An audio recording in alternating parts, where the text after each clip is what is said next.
Ayan guys, andito na naman ako. I-share ko naman sa inyo yung loob ng Cebu International Airport. Ayan guys, alam nyo ba kung bakit naisipan kong mag-video at magbablog? Kasi nga guys, ang aga kong dumating.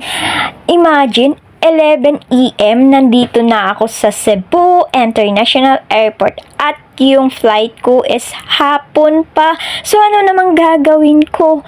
Di ang ginawa ko, naisipan kong mag-video, mag-vlog, kung ano-ano na lang. Kasi nakakainip naman, 'di ba? Na mag-antay tapos ikaw lang mag-isa, wala ka namang kausap. So ayan na nga guys. Ito na yung loob ng Cebu International Airport. Ayan kung nakikita nyo, kararating ko pa lang. At ayan na, may natutulog. Siguro mamaya pa rin yung flight niya. Kagaya ko, diba? But ako, hindi ako inaantok guys. Kasi alam mo na, first time ko rito, diba? Kumbaga, so naisipan ko, why not? Mag-video ako habang malayo pa yung flight ko.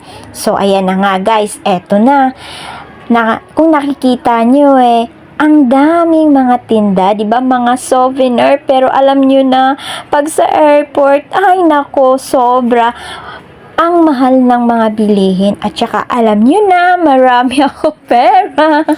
So, talagang iwas muna ako sa mga bilihin. At ang ginawa ko eto nga lang, i-share ko sa inyo kung ano yung nasa loob ng Cebu International Airport sa mga kagaya kong hindi pa na rin nakarating dito. At sana mapanood nyo naman yung vlog na to. O diba, ayan na guys, papuntang CR yan. Dito guys is sa first floor, kumbaga ground floor, kasi meron pa namang second floor at doon ka sasakay ng eroplano. Mamaya, i-share ko rin sa inyo yun. So, ayan na nga guys, hindi na ako lumabas. Diyan lang ako sa malapit sa labas, pero hindi talaga ako lumabas. Kumbaga, nag-stop ako dito sa part na to at bumalik papunta sa pinanggalingan ko. Kumbaga, inikot ko lang siya. Tingnan mo guys.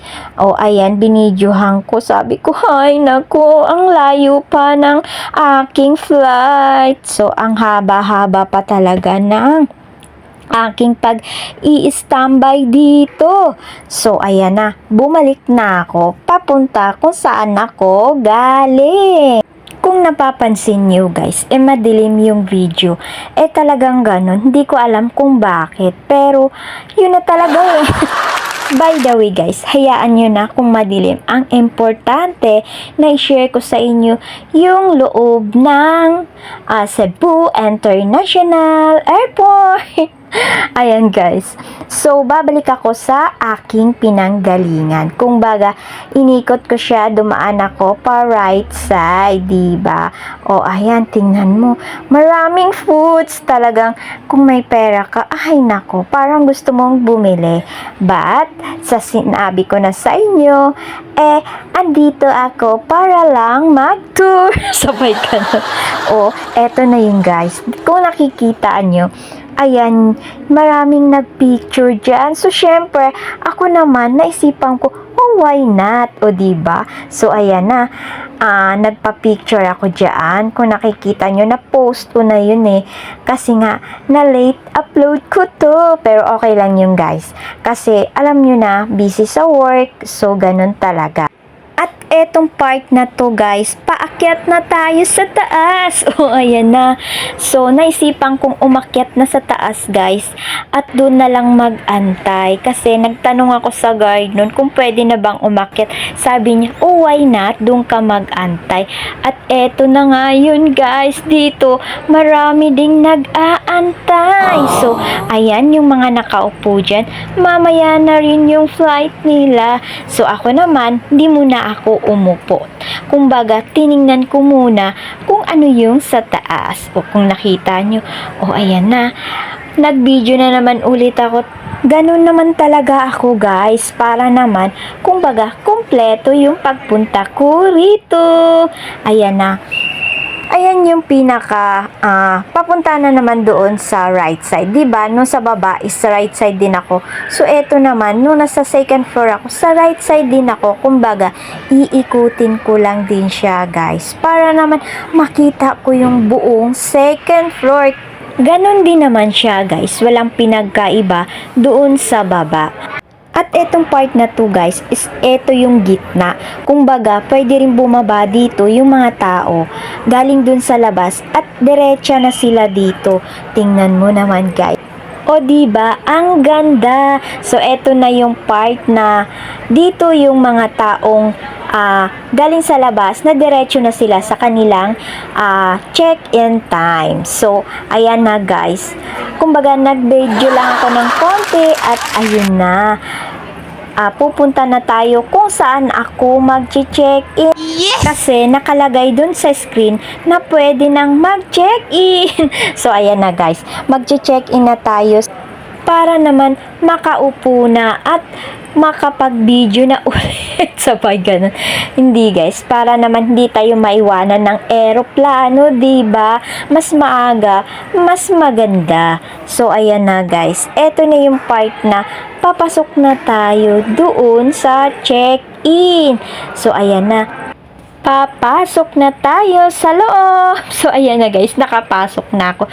Wala namang masyadong mga cheche bureche. Kumbaga, tinignan lang yung bag mo konti. Tapos, ayun na, pasok ka na sa loob. So, eto naman yung part na dito, guys, is ang ganda. Kumbaga, eto yung check-in part nila. Yung bandang left side, guys. Tapos, yung bandang right side is yung andun yung mga souvenirs. O, diba? Tapos, eto, guys. Eto na nga. Kasi nga, connecting flight lang ako. So, dire-diretso ako. At ayan naman, ginaid naman ako nila kung saan ako papasok.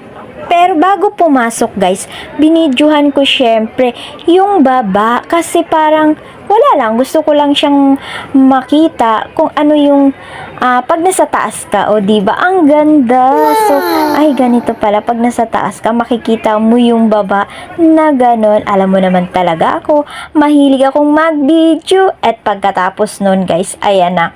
Pumasok na ako dun sa check-in at eto na nga, andito na ako.